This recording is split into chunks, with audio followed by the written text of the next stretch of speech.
sobre el aumento vertical para la colocación de implantes. Ya tenemos bastante literatura con respecto a la regeneración ósea, pero este punto, que es la regeneración vertical, es, como les decía, bastante importante de revisar. Y por lo cual nosotros vamos a basar nuestra ponencia en estudios que realmente sean relevantes y vamos a tratar de tener esta pirámide de la evidencia científica para poder entender cada uno de los pasos que vamos a ir mencionando.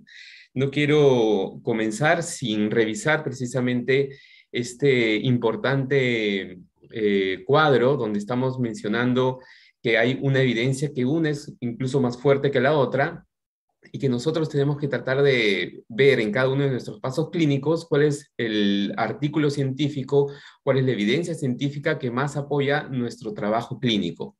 Efectivamente, nosotros vamos a encontrar muchas opciones en Facebook, YouTube o Instagram, y por eso lo hemos puesto separado de este gráfico y que está en la parte más inferior, porque precisamente eso nos podría a nosotros confundir porque no tiene un arbitraje para poder nosotros sacar alguna información. Lo ideal de nosotros para poder hablar sobre este tipo de trabajos clínicos es basarnos en una literatura científica. Pues bien, nosotros vamos a tener en el momento de rehabilitar a pacientes muchos defectos óseos que nosotros necesitamos restaurar primero antes de poder planificar una colocación de implantes. Vamos a tener problemas en ancho, por ejemplo, en este caso clínico, como ustedes están viendo, tenemos unos milímetros nada más para colocar en un implante, pero lo ideal sería hacer primero una regeneración, una construcción del tejido antes de pasar a la colocación de implantes. Y luego nos vemos con un caso clínico como este. El paciente necesita unos implantes, ha estado con una prótesis parcial removible, una prótesis fija tampoco quedaría del todo bien y necesita restaurar no solamente el ancho, sino como ustedes ven efectivamente en vertical. Entonces, estos casos clínicos necesitamos nosotros abordarlos, como les decía, basándonos en la evidencia científica. Y es por eso que mostrábamos primero la evidencia. Pues bien, nosotros a la hora de planificar una implantología segura, nosotros tenemos que tener algunos pasos. Lo principal para nosotros va a ser mencionar qué prótesis va a llevar el paciente. En el caso clínico anterior, nosotros podríamos tener algunas opciones para llevar a cabo lo que al final quiere el paciente, que es una prótesis sobre implantes. Y para ello nosotros vamos a necesitar saber cuántos implantes vamos a colocar, qué posición van a llevar estos implantes, van a ser 1, 2, van a ser 3 implantes, cuántos implantes necesitamos para poder restaurarlo con una buena prótesis. Luego vamos a mencionar también que si vamos a tener implantes más anchos, más cortos, si van a ser angulados, cuál es la necesidad que tenemos para poder restaurar este paciente. Entonces, todo basa primero en la planificación de estos casos y de determinar qué tipo de defecto vamos a tener. Entonces nosotros tenemos evidencia clásica, primero de defectos alrededor de dientes, donde estamos mencionando si tiene una sola pared, si van a tener 2 paredes, si van a tener solamente un defecto circunferencial alrededor de una pieza dentaria, y esto nos va a ayudar a nosotros a escoger primero el material restaurador y luego también las técnicas que necesitamos para poder restaurar completamente al paciente. Este es un defecto, por ejemplo, alrededor de dientes, que era bastante complejo. Vemos que tiene 3 paredes, pero a la vez está también afectada la furca. Entonces, en estos casos clínicos necesitamos abordarlo de otra manera también.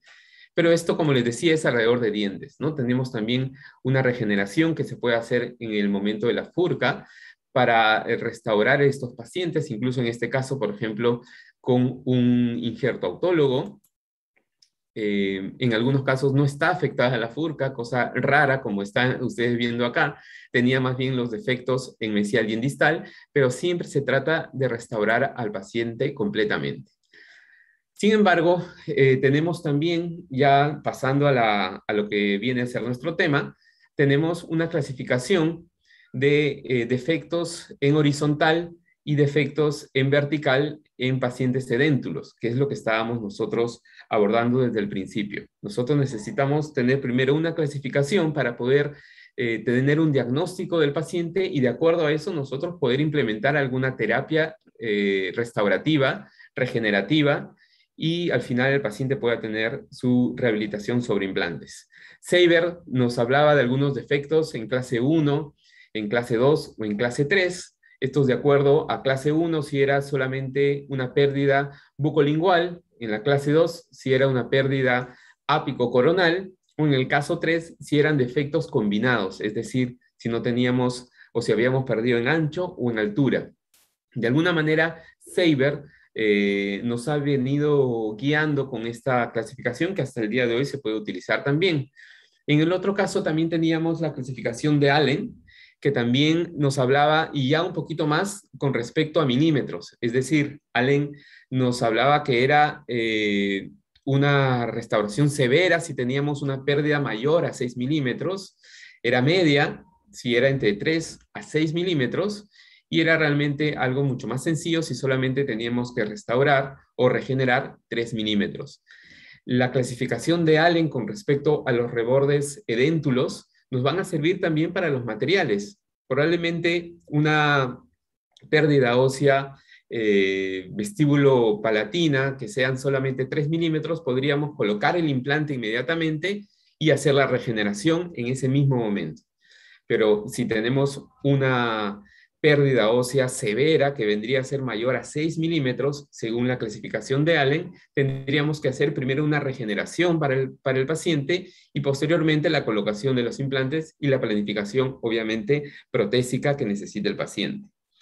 En cuanto al Lecnus-Dizar, también utilizaron una clasificación, pero que tenía también que ver con solamente el tejido duro, y lo mismo con respecto a la clasificación de Misch y Jody, ¿no?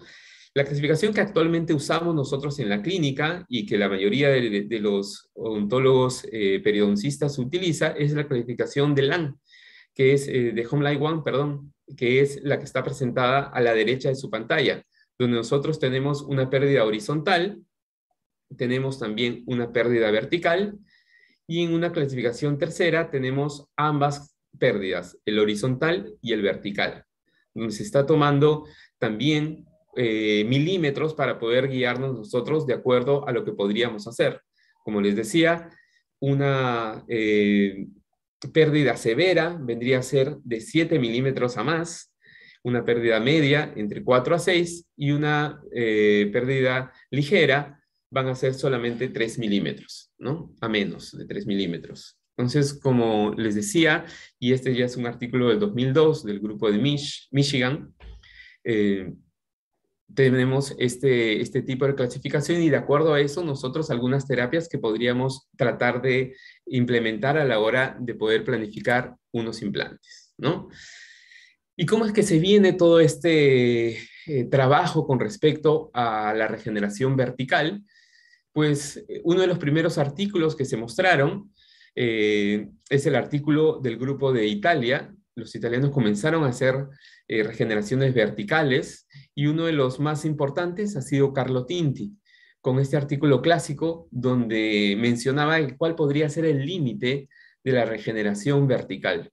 Él presentaba artículos y de hecho en un congreso en el 2003, aquí en el Perú, presentó unos casos clínicos donde todos se quedaron maravillados porque eran 5, 7, 10 milímetros en altura y tiene una particularidad porque regenerar en altura es prácticamente muy difícil por el hecho de, primero, la irrigación. Es difícil que nosotros tengamos una irrigación que vaya hacia arriba. Muchas veces cuando nosotros tenemos dientes a los lados, tenemos una irrigación del tejido circundante y precisamente las crestas óseas que nosotros vamos a tener alrededor de las piezas dentarias nos podrían decir hasta dónde nosotros podríamos tratar de tener una regeneración. En el caso de una regeneración vertical, donde no tenemos crestas ni mesial ni distal, no tenemos ningún parámetro, no sabríamos tener una referencia de cuántos milímetros en vertical podríamos tratar de ganar. Entonces, ese es el primer concepto que comenzó a nombrarnos esta regeneración vertical y si esto era realmente posible, ¿no? Allá por el año 2003 realmente habían muy pocos artículos científicos que podían mencionar esto.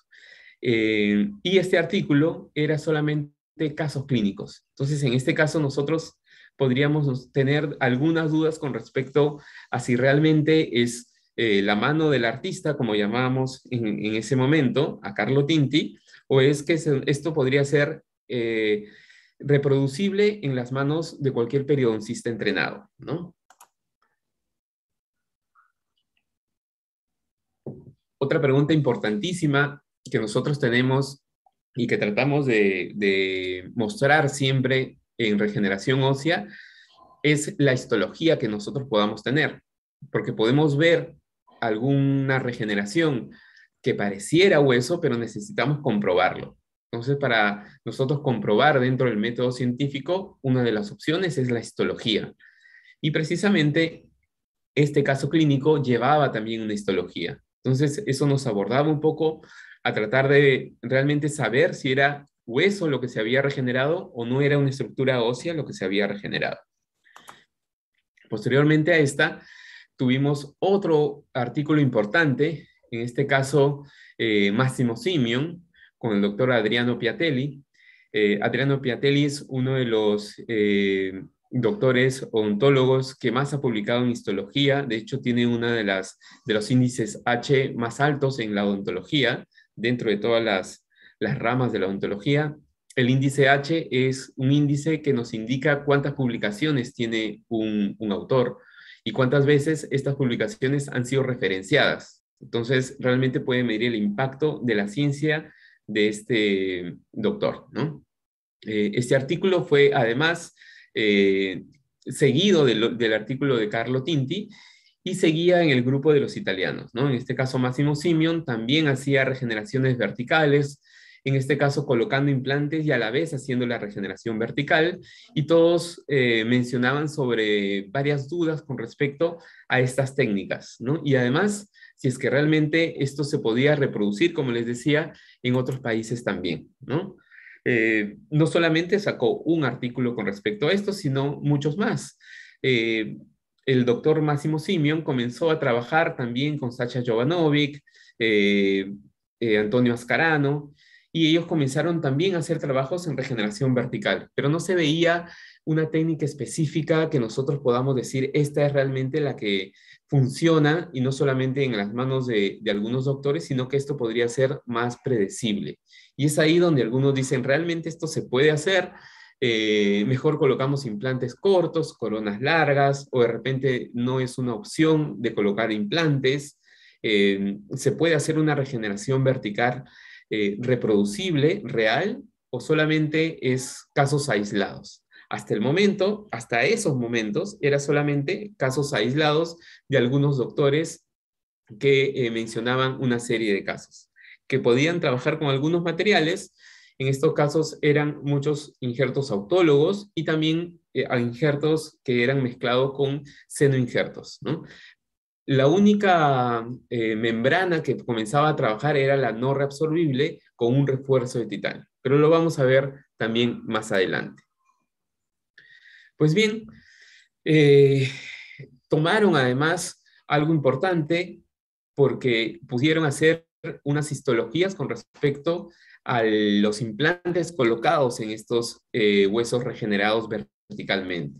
Porque esa era otra duda. Está bien, ya vimos que ustedes pueden regenerar 5 o 10 milímetros en vertical, pero ¿cómo se podría hacer para determinar si realmente lo que nosotros tenemos alrededor de estos implantes es hueso o no es hueso? Entonces, eh, se hizo histología y esta histología tenía que ser vista de acuerdo a la cantidad del bone implant contact que tenían estos implantes. Esta medida del BIC, el bone implant contact, es una medida para saber cuánto hueso tenemos alrededor de estos implantes. Y nosotros podemos contabilizarlo de acuerdo a los milímetros que está realmente unido esto con respecto a los implantes. Entonces, teníamos ya otra investigación importante que nos podría dar luces de qué estaba sucediendo realmente y si este hueso que estaba generándose alrededor de estos implantes era un hueso disponible para poder hacer una colocación de implantes predecible.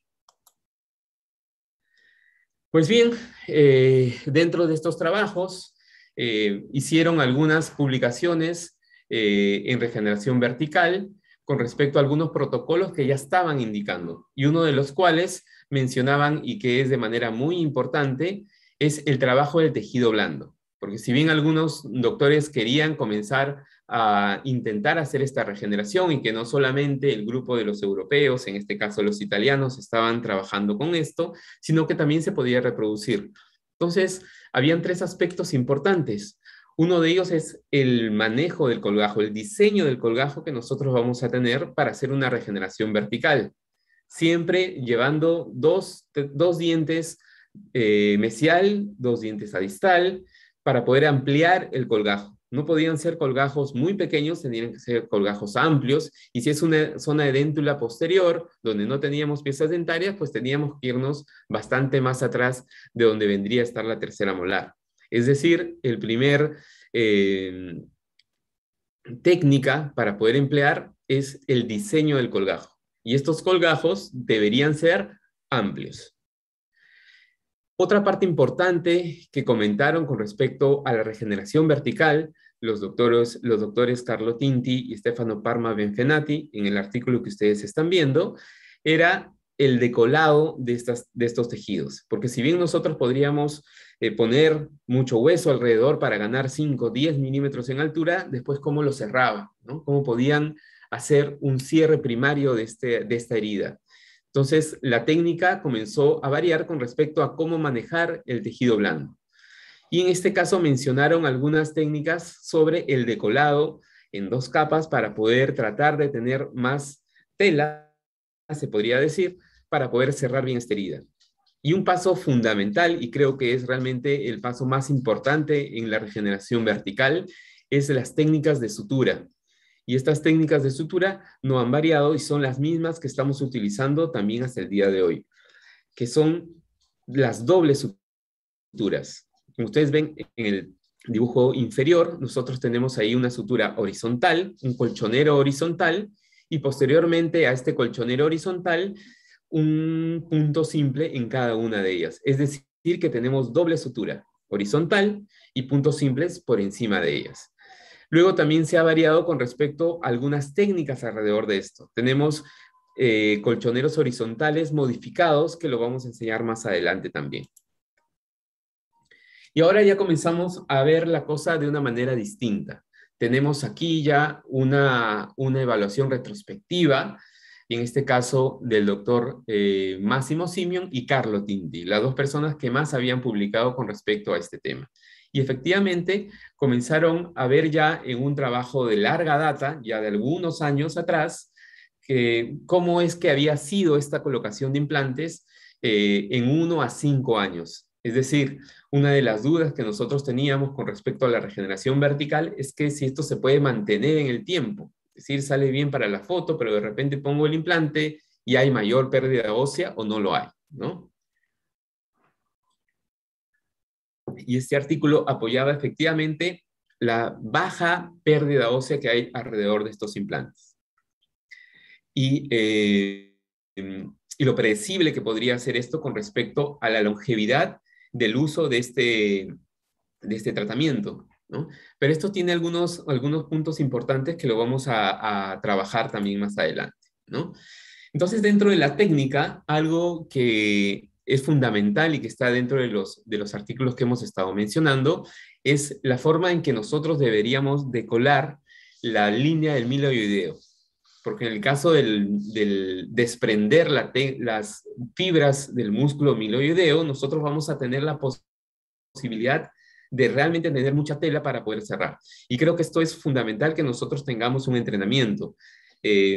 Nosotros sabemos que por debajo de esta línea del miloideo vamos a tener realmente muchas estructuras importantes y tenemos que abordarlo con mucha técnica y con mucha calma.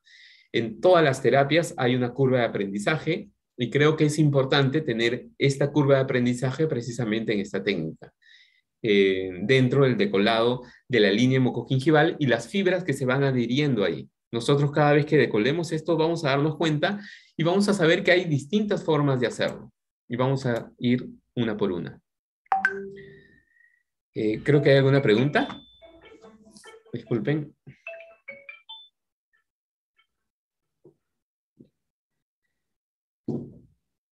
Nosotros podemos ver aquí, por ejemplo, los milímetros que hemos podido traccionar el tejido lingual y dense cuenta cuánto estamos nosotros subiendo esta tela, ¿no?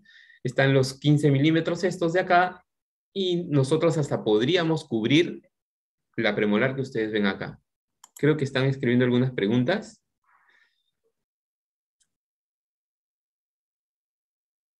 Ok, no. Bien.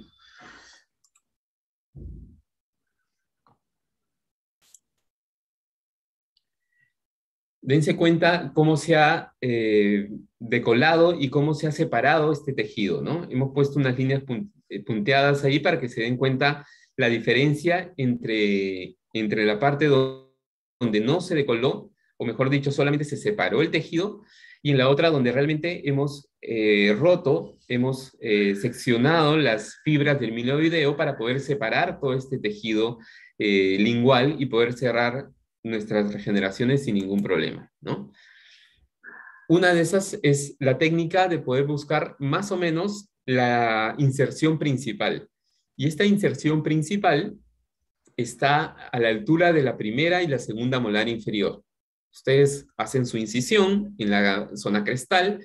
Si no tienen los dientes, deben más o menos planificar con respecto al diente antagonista, dónde debería estar la primera o segunda molar, y ahí tienen que buscar una fibra pequeña que con un instrumento Romo, en este caso es una Alegra que fabriqué yo, se llama la Alegra Gerardo. Podemos entrar, puede ser cualquier otro tipo de Alegra también, o incluso una tijera Metzenbau, que es bastante útil. Una tijera Metzenbau de 14 milímetros curva podría entrar ahí sin ningún problema y luego abrir ustedes la tijera. Y así van a poder decolar estas fibras.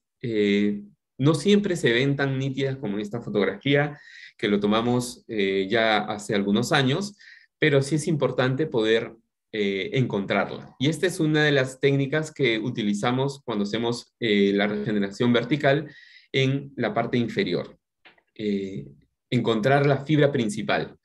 En algunos casos, en las zonas de los premolares, por ejemplo, lo único que tenemos que hacer es cortar esas fibras con un tejido, ¿no? Con un instrumento. Como aquí, por ejemplo, ¿no? Estamos haciendo esto con una cureta, ¿no? Con una cureta de seno, de levantamiento de piso de seno, y estamos viendo la diferencia que hay entre la zona donde hemos hecho esta ruptura de estas fibras y la zona donde no. Y de acuerdo a esto, nosotros vamos a ir decolando también con estas fibras. Es decir, vamos a tener hasta este momento dos técnicas para poder hacer este decolado. Encontrar la fibra principal, y se los repito, más o menos a altura de la primera o la segunda molar. Esta las tenemos que romper, o la otra es hacer pequeñas fracciones, como estamos viendo aquí, fragmentando ligeramente algunas pequeñas fibras, y esto se hace lentamente. Entonces creo que dentro de la curva de aprendizaje deberíamos intentar ir viendo esto de acá, y poco a poco vamos a darnos cuenta cómo se comienza a soltar todo el piso de boca, ¿no? Cuanto más podemos decolar esto, vamos a tener más tela para poder cerrarlo completamente. Y esto es una fase fundamental. Entonces, recapitulando hasta el momento, vamos a tener que primero debemos planificar la incisión que vamos a hacer para poder tener un colgajo amplio. Siempre piensen ustedes en regeneración vertical, en un colgajo amplio. No se queden chicos con ese colgajo. Y en segundo momento, tienen que ver la forma de decolar los músculos, en este caso si es inferior, milioideo, si es el caso superior, básicamente las inserciones musculares que van a ir alrededor. Ahí de repente no hay algo específico como si hay en la parte inferior del milioideo. O en el caso anterior, inferior, también la zona del piso de boca, ¿no? Nosotros en este caso debemos hacerlo lentamente. Aquí es un trabajo más bien muy técnico, más que hacer con mucha fuerza. Esto requiere un poco de práctica y cada vez vamos a tener más tela para poder cerrar. Entonces, hasta este punto hemos descubierto, primero que se comenzó a iniciar solamente con algunos casos clínicos, básicamente el grupo de los italianos. Posteriormente ellos ya se juntaron para hacer una revisión retrospectiva de los artículos, perdón, de los pacientes que ellos habían atendido y mostraron un artículo retrospectivo muy interesante de 5 años. Luego sacaron libros y técnicas para poder hacer esta regeneración y estamos mencionando una de ellas, ¿no? Bien. Aquí otra vez mostrando cuánto habíamos ganado, ¿no? Miren la tela sin ningún tipo de tensión, podríamos cerrarlo y ganar. En este caso no necesitábamos estos 15 o 20 milímetros en altura, solamente queríamos unos 3 o 4 milímetros. Era una regeneración muy básica para poder hacer, pero siempre necesitamos dejar bastante libre el colgajo, ¿no? Y miren ustedes, sin suturar ya está bastante libre en el lado izquierdo. Ya con la sutura, que se ha mencionado anteriormente, eh, esto se cierra sin ningún tipo de problema, sin ningún tipo de tensión, y esta sutura debería estar completamente puesta los primeros 20 días del paciente. No deberíamos sacar esta sutura en los primeros 20 días del paciente. ¿Y cómo es que nosotros podemos dejar unas suturas 20 días o incluso un mes en los pacientes de regeneración vertical? Pues hacemos con suturas monofilamento, suturas que no atrapen placa y que además no generen una inflamación en el paciente. Las suturas que son trenzadas, como la seda, por ejemplo, van a generar mayor inflamación, mayor captación de placa dentaria y no podríamos dejarlas más de 10 días en boca del paciente. De hecho, la sacamos, si fuera trenzada, en los 7 primeros días, ¿no?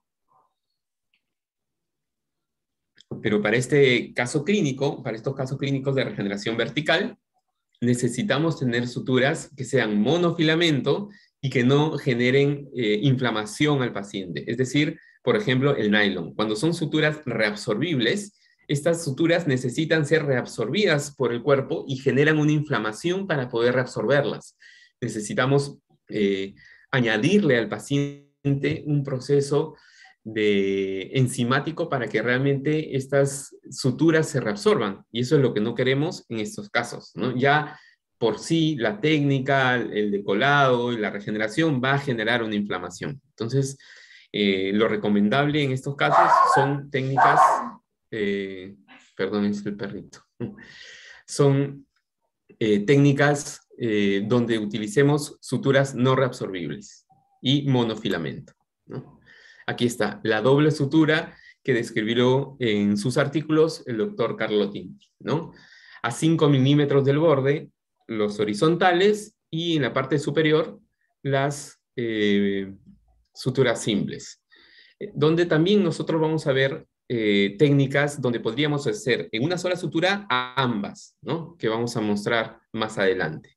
Eh, Viendo la fotografía también es importante, y esto a veces se nos escapa en la hora de hacer las técnicas de sutura, es que los dos tejidos se junten por la parte conectiva, ¿no? Como dándose un besito. No podría estar un tejido encima del otro. O sea, debería ser conectivo con conectivo que se junte, no conectivo sobre epitelio, ¿no? Porque si no, ahí no va a pegar, se va a abrir, y con la inflamación vamos a perder eso. Entonces tengan mucho cuidado en estos tres pasos. En el diseño del colgajo amplio, en el decolado para poder suturar después sin ninguna tensión y poder hacer esta doble sutura, ¿no? Vamos a ver un video sobre la técnica del colchonero horizontal primero.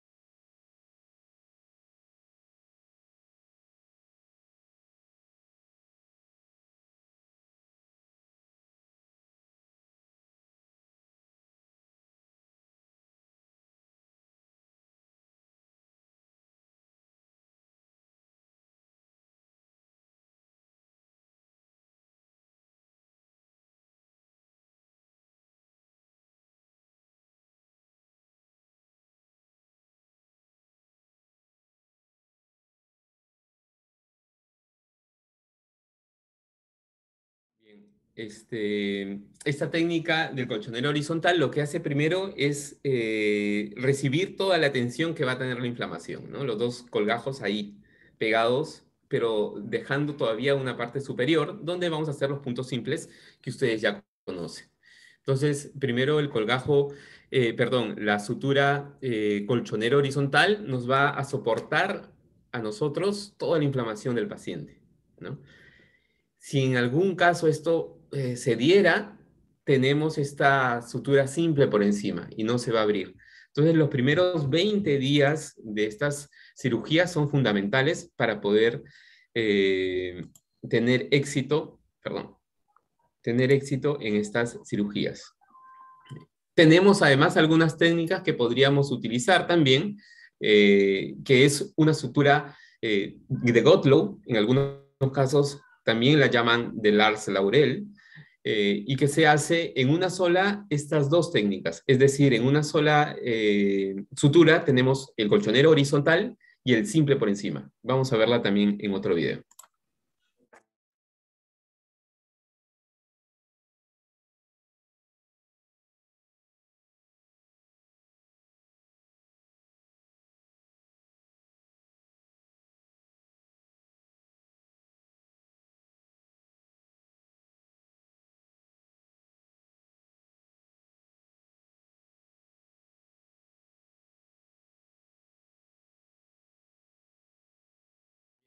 En esta sutura que hemos mostrado, ustedes están viendo que hacemos el colchonero horizontal y dejamos libre la horquilla final. Y en esa horquilla volvemos a pasar como a hacer un punto simple. Es decir, en una sola sutura tenemos ambas técnicas, el horizontal, el colchonero horizontal y el simple por encima. Nosotros utilizamos ambas técnicas, hacerlo por separado o en una sola, en las dos técnicas que podemos utilizar. No hay ningún problema con ninguna de ellas. Otra parte importante con respecto a la regeneración ósea vertical es saber el tipo de membrana que vamos a utilizar. Y esto ha sido un motivo de estudio de nuestro grupo también, ¿no? Nosotros vamos a tener membranas reabsorbibles y membranas que no se reabsorben, ¿no? Y vamos a ver que hay algunas diferencias entre ellas. No es que una sea mejor que la otra, sino que cada una va a servir para una cosa distinta. Entonces nosotros necesitamos hacer algunos trabajos con respecto a esto. Con la doctora Olaechea hicimos un trabajo sobre técnicas histológicas en tres tipos de membranas reabsorbibles que teníamos en el mercado. Una membrana colágena de Dentium, una membrana Genderm bovina y una dermis porcina que se utilizaba bastante entre los alumnos que nosotros teníamos en el posgrado. Con el doctor Giulio Rasperini de la Universidad de Milán, diseñamos un estudio en animales con respecto a ver qué tipo de influencia tenía cada una de ellas, cada una de estas membranas, con 4 puntos importantes para poder eh, escogerlas. Es decir, nosotros para poder escoger una membrana, nosotros tenemos que ver el grado de absorción que tiene esta membrana, el grado de inflamación que podría generar esta membrana en el cuerpo del paciente, el grado de penetración de vasos que nosotros vamos a poder permitir con respecto a estas membranas y el bloqueo de la penetración de las fibras colágenas. Es decir, la membrana debería ayudar a ser una guía de esta regeneración.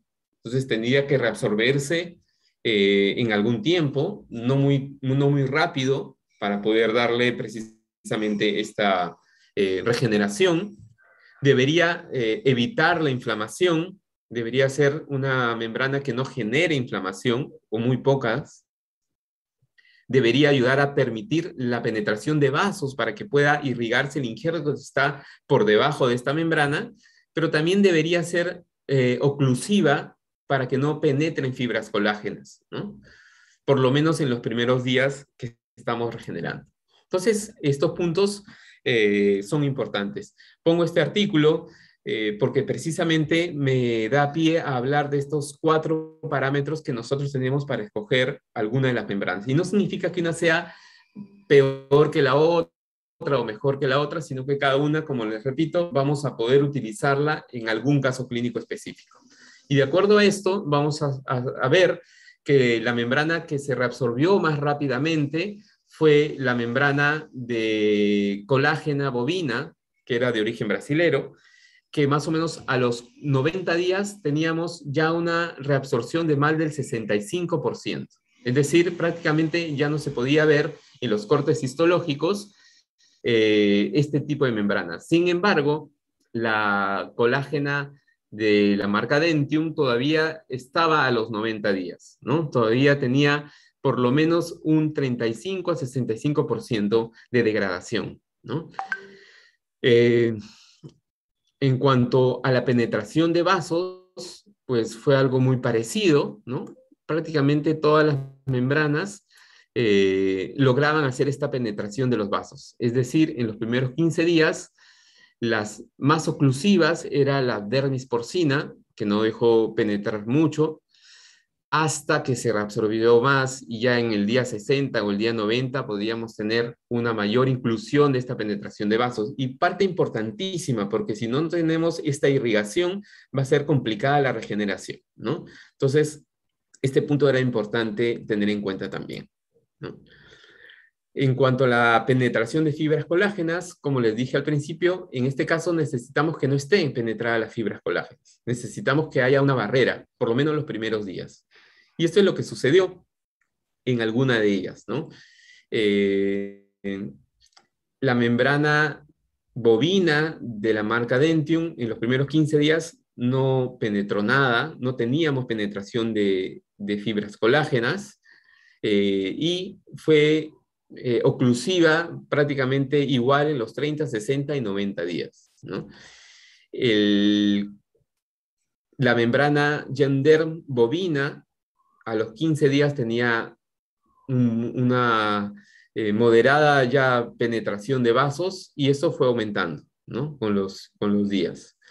Esto no significa que una membrana, como les repito, sea mejor que la otra. De repente, en una regeneración, en un alveolo post-extractivo, podríamos utilizar cualquiera de ellas porque no necesitamos que esté tanto tiempo en este colapso de la penetración de fibras colágenas. Pero si vamos a hacer una regeneración vertical o en algún caso una horizontal severa, o sea, necesitamos 6 milímetros a más, sí vamos a necesitar que sea más oclusiva.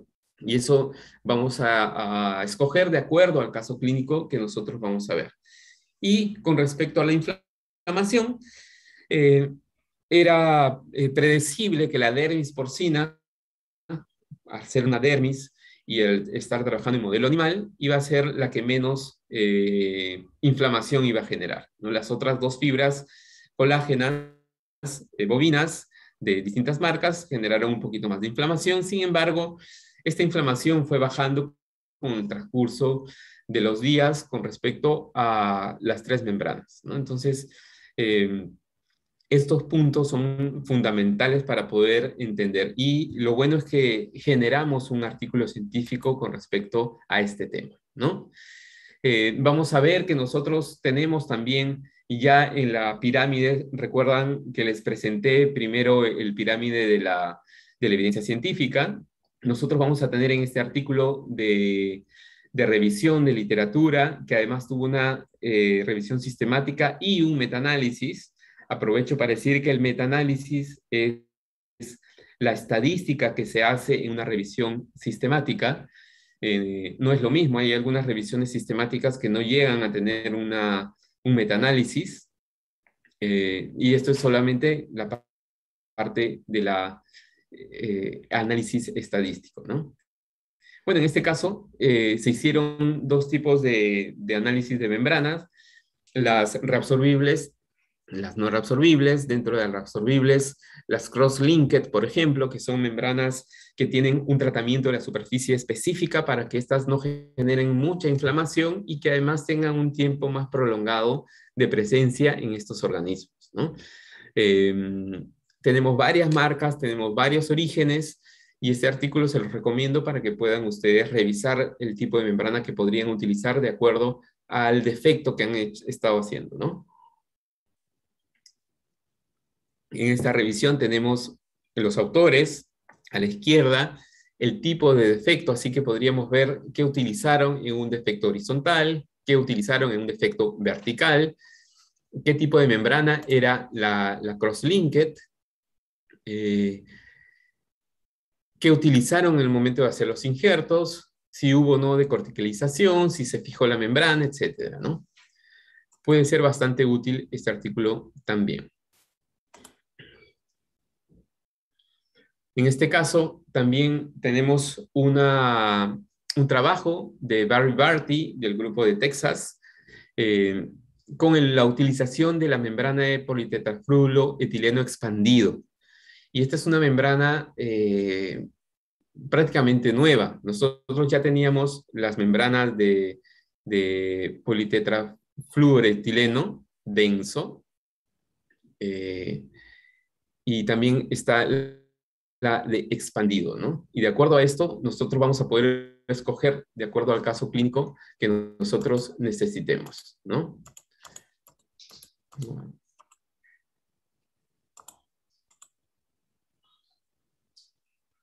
Muy bien.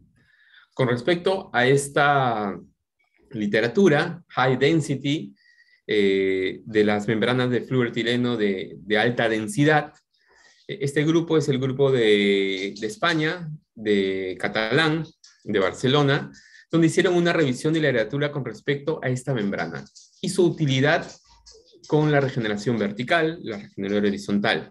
Estas son las membranas que nosotros utilizamos para esta técnica por varios motivos. Uno de ellos es la baja inflamación que genera. Estas membranas son prácticamente de plástico, ¿no? El politetrafluoretileno es un plástico, es un teflón, entonces generan muy poca inflamación en el paciente, podrían quedarse mucho tiempo.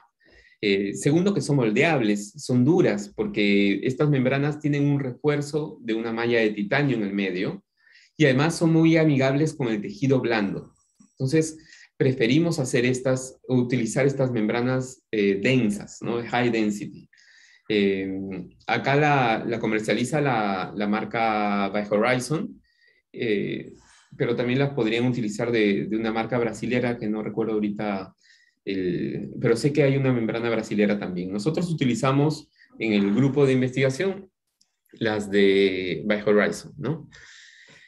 Estas membranas además son fáciles de poder moldear y poder suturarlas, porque estas membranas deberían estar en regeneración vertical totalmente quietas, es decir, podemos utilizar unas chinchetas para poder estabilizarlas, o también podríamos usar alguna técnica de sutura para poder estabilizarla, pero necesitamos sí o sí que esté esto estable.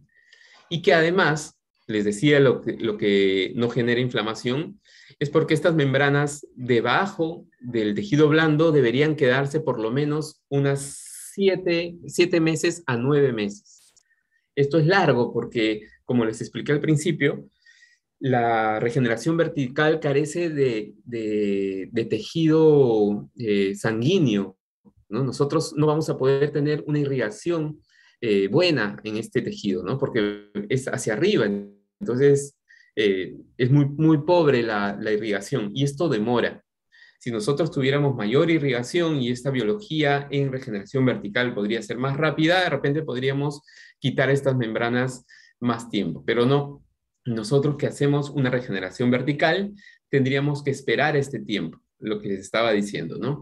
De unas 7 meses a 9 meses para poder recién abrir y tener un hueso que algunos autores como István Urban lo llama como baby bone, es decir, un hueso nuevo bebé, porque todavía le falta entrar en una biología de recambio celular. Este hueso nuevo, cuando nosotros abrimos una regeneración vertical, es un hueso que carece todavía de su biología. Es decir, si bien nosotros tenemos un recambio celular o un turnover de acuerdo a la parte hormonal del paciente, necesitamos también hacer ejercicios para poder estimular el crecimiento óseo. Es por eso que nosotros cuando envejecemos necesitamos hacer más caminata, mayor movimiento, porque necesitamos establecer un ejercicio, una fuerza de contracción de los músculos para que estos además hagan una contracción en el hueso y este genera esta biología. En el caso de la mandíbula es la masticación.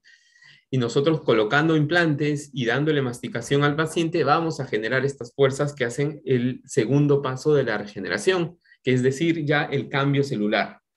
Entonces, cuando nosotros abrimos recién una regeneración vertical, lo que tenemos ahí es un hueso nuevo. Como les decía, un hueso bebé, como lo llama Itzvan Urban, ¿no? Baby bone. Y nosotros vamos a poder utilizar distintos tipos de membranas de acuerdo a los defectos que nosotros tenemos, ¿no? Este artículo también nos parece importante porque habla muy bien de las membranas cross-linked, que ustedes podrían utilizar también. Estas membranas cross-linked, si no tenemos las membranas de fluoretileno denso o expandido para poder utilizar, la otra opción son las membranas de colágeno, pero que sean cross-linked. Es decir, estas membranas de colágeno, al tener este trabajo químico de tratamiento del cross-linked, es que no hay una inflamación muy severa, tienen un prolongado tiempo de reabsorción, es decir, nos van a servir bastante bien para poder mantener los tejidos y además puede generar una buena penetración de los vasos para hacer regeneración. Es decir, si nosotros no logramos comprarnos una membrana, o si nuestro requerimiento, mejor dicho, de unos 3 milímetros o 4 en altura, en vertical, no es necesario probablemente esta membrana de teflón, que además son un poquito más caras, sino podríamos utilizar estas membranas de colágeno, pero que sean con tratamiento cross-linked, ¿no? Y algo fundamental, ya prácticamente el último paso, es saber escoger el tipo de hueso que vamos a utilizar. Y esto es un tema aparte, porque podría ser una conferencia completa solamente de hueso, ¿no?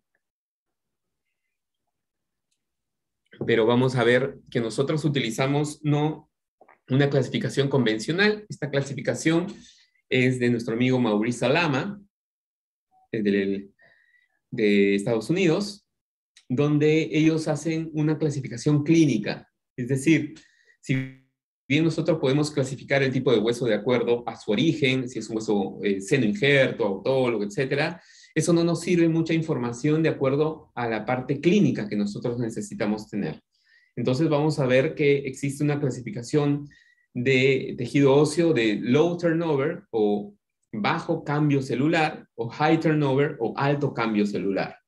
Es decir, para la clínica vamos a utilizar estas dos tipos de cambio celular. Los huesos que cambian celularmente muy rápidamente o los que cambian celularmente con una lentitud mayor.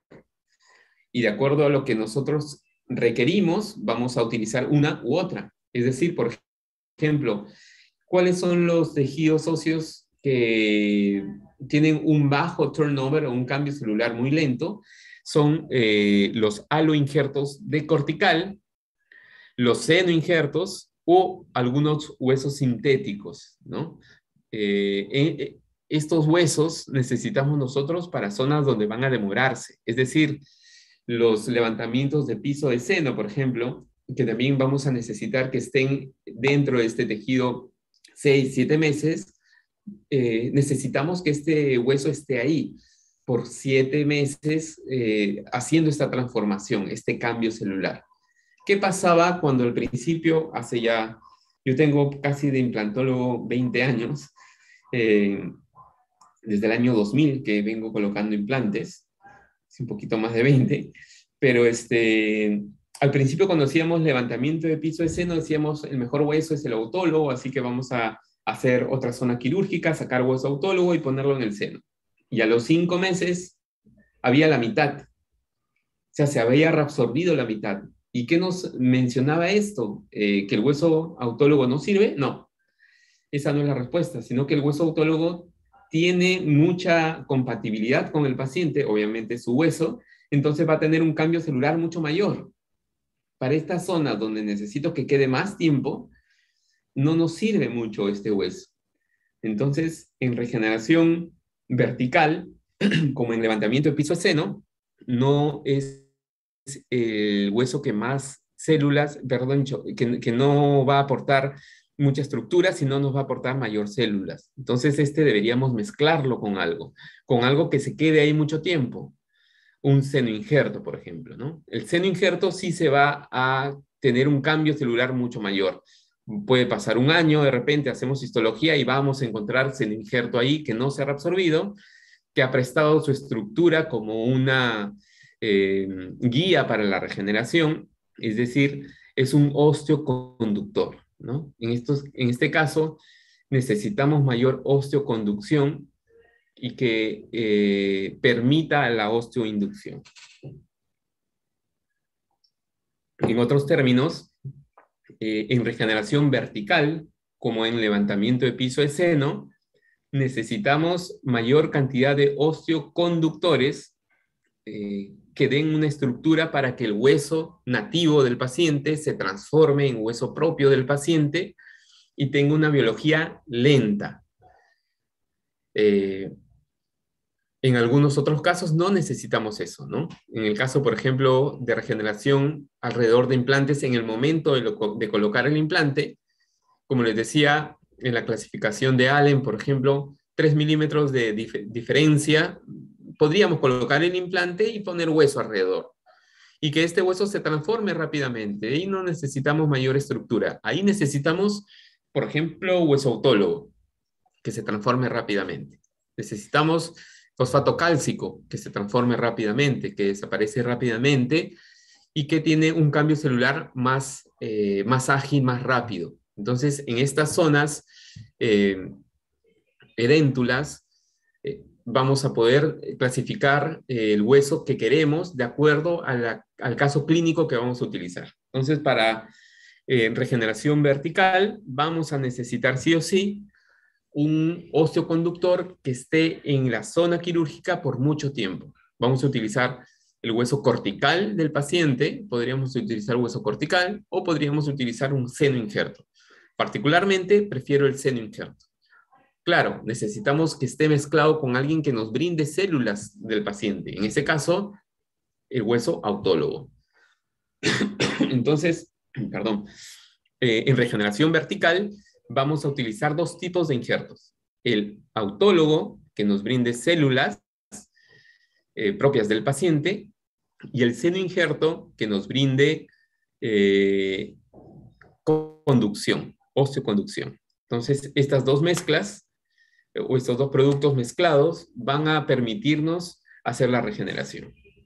Entonces, hasta el momento de aquí, perdón, tenemos establecido un protocolo, ¿no? Lo primero que tienen que ver ustedes para recapitular la información que estamos dando el día de hoy es tener un colgajo amplio, tener la posibilidad de hacer unas incisiones grandes, si es posible, 2 dientes a mesial, 2 dientes a distal, y si es una zona edéntula, pues irnos un poco más allá de lo que vendría a ser la tercera molar.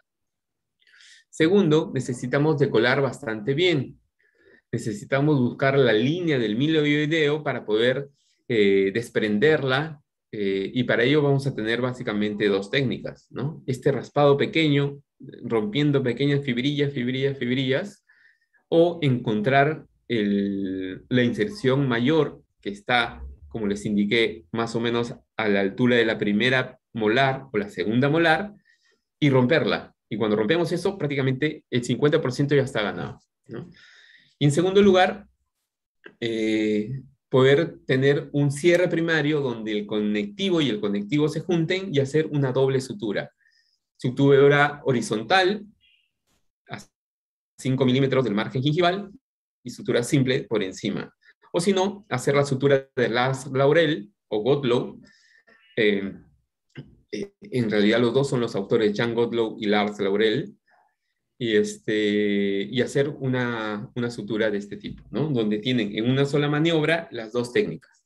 Utilizar membranas que no generen mucha inflamación, las politetrafluoretileno, en este caso denso, preferimos las densas, o también utilizar unas membranas de colágeno, si son solo 2-3 milímetros de altura que queremos, pero que sea cross-linked, es decir, que no genere mayor inflamación, que se quede más tiempo y que pueda darnos mayor penetración de vasos. ¿Y qué utilizamos como injerto debajo de todo esto que hemos nombrado? Un autólogo que nos brinde células y un senoinjerto que nos brinde un cambio celular lento, que permita ser un osteoconductor hasta el final de la cirugía, ¿no? Aquí algunos casos clínicos.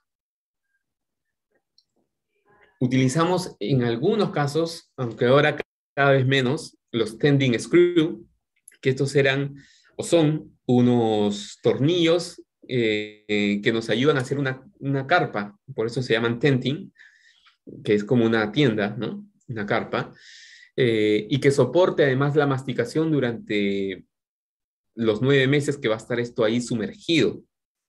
Entonces esto nos da una estructura también física, como si el efecto tuviera paredes, ¿no? Porque como les repito, en este caso no hay ninguna pared, todo tiene que salir hacia arriba, ¿no?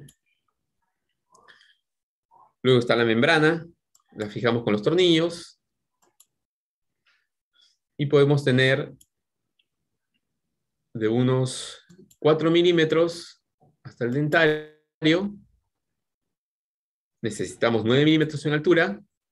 Ahí está la membrana con los tenting screw, con los tornillos que están fijando y el hueso que está regenerándose en 9 milímetros. Justo lo que necesitábamos, ¿no?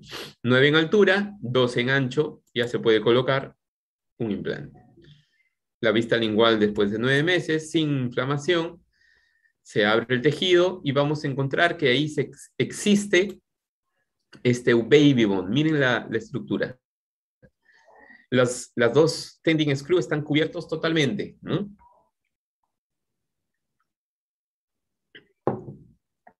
Están cubiertos totalmente, pero es una estructura nueva, joven. Se saca la membrana y tenemos aquí la estructura para colocar el implante que necesitábamos. Y ahí está colocado un implante, que es en la zona posterior. Bien. Una pregunta que nos hicieron mucho es, ¿qué pasa con estos tenting screw? ¿No? ¿Qué sucede? ¿Realmente se pueden utilizar? ¿No van a generar mayor tensión? ¿Van a ser un problema para el paciente? Bien, la mayor forma de poder responder estas preguntas es haciendo investigación y no hay investigación si no se publica. Entonces, este es un trabajo que publicamos en el Implant Dentistry, una revista americana, eh, con el grupo de Nueva York. Ahí está el doctor Ismail Kouli, Seyed Amir Desh, que también es del grupo de Nueva York, y utilizamos una prueba matemática de elementos finitos para poder determinar si realmente estos tornillos, esto es una simulación matemática, les vuelvo a repetir, estos tornillos generan mayor inflamación o no generan mayor inflamación. Y todas las zonas rojas que ustedes ven es donde hay mayor inflamación. Pero la mayor cantidad de colores que ustedes ven ahí en los tornillos es verde y celeste. Es decir que de acuerdo a las fuerzas axiales y no axiales que se podrían generar y que esto es en una masticación y que además esto podría generar fuerzas, no van a hacer ningún daño en la regeneración. Es decir, no generan mayor estrés en el hueso que se está regenerando. Tampoco molestan al paciente. Y no es, como les repito, algo que diga yo, sino que lo hemos evidenciado, ¿no? Aquí las matemáticas son exactas y hemos podido determinar que no existe esto en estos tornillos. Es decir, el que quiera utilizarlo, lo podría utilizar sin ningún problema. Nosotros lo utilizamos, sí, en algunos casos muy severos, algunas veces lo utilizamos. Pero si no tenemos, también podemos dejar de utilizar. Hay algunos doctores que no utilizan, ¿no? Esto es un caso del doctor Pierre Gallo, porque hicimos un trabajo también importante, ¿no? Y este es un caso nuestro. Y les quería mencionar que esta fue la publicación que generamos con el doctor Pierre Gallo ya hace algunos años atrás. Esto fue en el 2018. Y que es hasta el día de hoy el único artículo o evidencia científica que viene desde Latinoamérica. les había mostrado que eran los europeos, básicamente, los que hacían regeneración vertical. Los primeros fueron Carlo Tinti y el grupo de italianos. Luego en Budapest, el doctor István Urban, y de ahí prácticamente se quedó allá. Hay algunos reportes de algunos americanos en California, pero también en Perú y en Colombia estamos el grupo de investigación que dirijo y el doctor Pierre Gallo en Colombia. Hicimos este primer reporte que hay, como les digo, de toda Latinoamérica, incluido Brasil, ¿no? De regeneración vertical, donde estamos mostrando este caso clínico, entre otros, que hemos hecho en conjunto, ¿no? Vamos a ver juntos esto. Miren lo que necesitaba en ancho. En ancho, este paciente no tenía 1, 2 milímetros prácticamente, ¿no? No tenía prácticamente nada en ancho. Entonces, en altura, lo mismo, ¿no? Prácticamente 12 milímetros. Miren lo que tenía ahí. Y el paciente quería una prótesis fija y que además se vea bien, ¿no? Él utilizaba tuvo un accidente en moto y se partió la mandíbula en dos. Aquí ven ustedes los tornillos de osteosíntesis de la mandíbula. Pero ahí no entraba nada, ¿no? Diseño de colgajo, medición del defecto, con la cresta que tenemos acá. Y en este caso necesitábamos utilizar mayor irrigación. Necesitábamos asegurarnos que podríamos tener una mayor biología en esta regeneración. Entonces no solamente podríamos abarcar esto con las técnicas que les he mencionado anteriormente, sino que además necesitamos utilizar un plus, una chispa que nos haga prender este fuego. Y esa chispa fue el PDGF, que es una proteína recombinante humana derivado de unas plaquetas y tienen el nombre del GEM21. De hecho, hemos hecho una investigación que saldrá publicado, yo supongo que en el próximo número del JOMI, el Journal of Oral de Implantes americano, y hemos avalado también esto en otras investigaciones más. Pero lo utilizábamos nosotros para darle, como les digo, este plus. Es decir, teníamos las células propias del paciente por la regeneración que íbamos a hacer con hueso autólogo. Además, teníamos un seno injerto que va a ayudarnos a la conducción, pero necesitábamos un plus más. Y ese plus nos lo iba a dar este factor de crecimiento derivado de plaquetas, ¿no? Ahí está, la membrana, el hueso alrededor, la doble sutura, como les dije, y 9 meses, chao. Pero se abre a los 6 meses. Entonces nosotros dijimos, no, a los 6 meses esto hay que volver a cerrar. Y pusimos la membrana de colágeno cross-linked. Aquí ya no necesitábamos mayor estructura. Sacamos la de teflón y pusimos solo esta membrana y volvimos a cerrar. Y miren lo que ganamos. 12 milímetros en altura, ¿no? De 12 a 10 milímetros en altura. Todo ese hueso regenerado que ahora sí podría permitir al paciente colocar implantes. Y si ustedes ven la tomografía en la parte inferior, incluso había mejorado la osteosíntesis de este paciente, ¿no? Ustedes ven la fractura que tuvo y a la derecha de la imagen se ve cómo estaba esta fractura no cerrada y aquí ya habíamos cerrado más la fractura, ¿no? Muy bien. Ahora sí se podía planificar la colocación de los implantes. Y utilizamos también en este caso que teníamos un efecto muy grande, el tenting screw, que ya había sido avalado por nosotros mismos y publicado en un artículo, ¿no?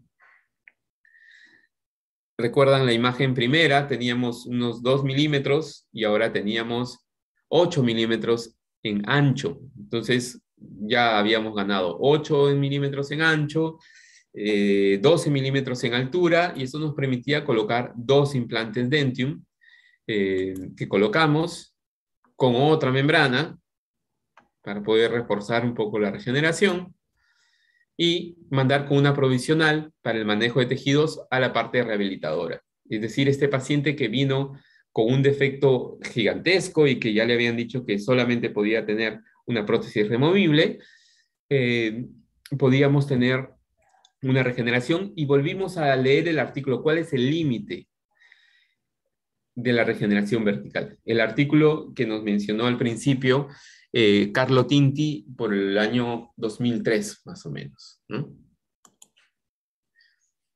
Y bien, como le digo a mis alumnos, nosotros no podemos dejar de hacer ciencia y la importancia de hacer ciencia es proponer a la ciencia nuevas técnicas.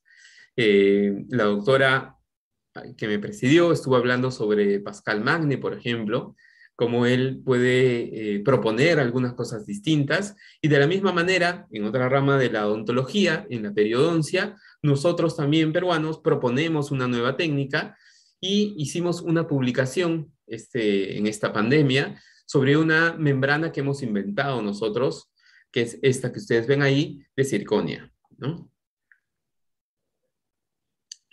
¿Qué es lo que pasaba? Ya hay evidencias sobre la utilización de la circonia en tejido blando o lo amigable que podría ser con algunos tallados verticales. Hay un doctor Lloyd, por ejemplo, que hace tallados verticales, no horizontales, para poder poner carillas o coronas, y que realmente no hay ningún problema con el tejido blando. Es más, hay cortes histológicos donde se forma una especie de conexión conectiva que podría ser muy parecida a la corona clínica, ¿no? Este es el caso que les estaba mencionando.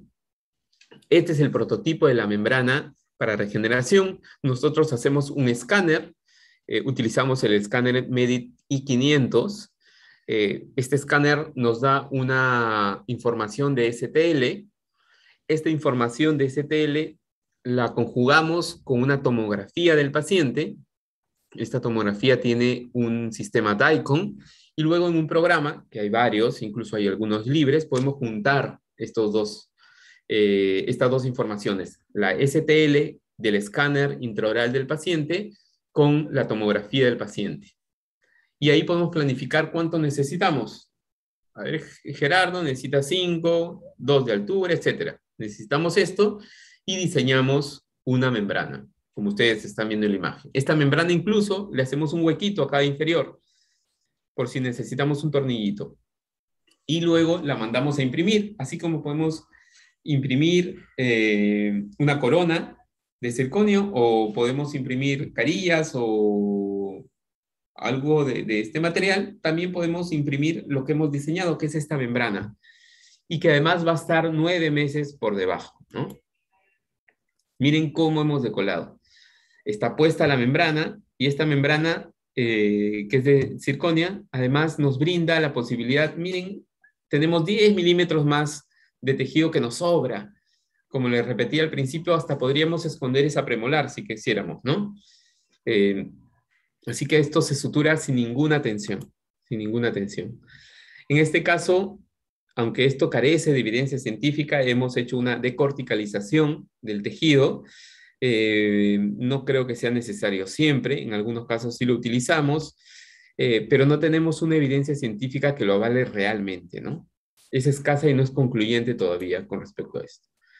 Colocamos ahí los dos tipos de huesos. Y miren ustedes, esto es como cuando uno va a cementar una corona.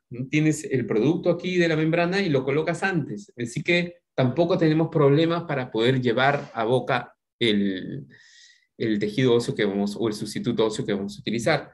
Y luego así lo ponemos en el paciente. Utilizamos el tornillito y luego del tornillito la doble sutura, ¿no? Como ustedes están viendo aquí, dos tipos de sutura, colchoneros horizontales y simples por encima. ¿Y qué hemos tenido de resultado? 8 milímetros en altura. Ahora sí se puede colocar implantes sin ningún problema. Luego de 9 meses tenemos la regeneración. ¿Qué es lo que nosotros, y aquí ya la membrana se retiró, ¿qué es lo que nosotros vemos? Baby bone, hueso nuevo, incluso tiene un aspecto raro, ¿no? Bueno, colocamos los implantes y como les dije, no hay regeneración y publicación científica si no hacemos histología. Ahí están los implantes colocados, 2 implantes de Neodent, Gran Morse y la histología.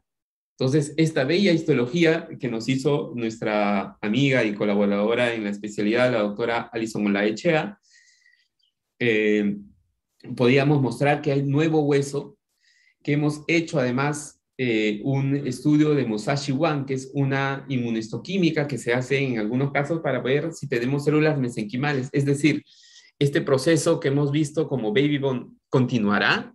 Y sí, efectivamente, si ustedes ven el artículo que se publicó, porque logramos publicarlo, eh, hemos visto ahí que además hay células mesenquimales. Es decir, tenemos respaldado la regeneración todavía hasta el límite de poder tener este hueso ya formado en un futuro cuando tenga las coronas, ¿no?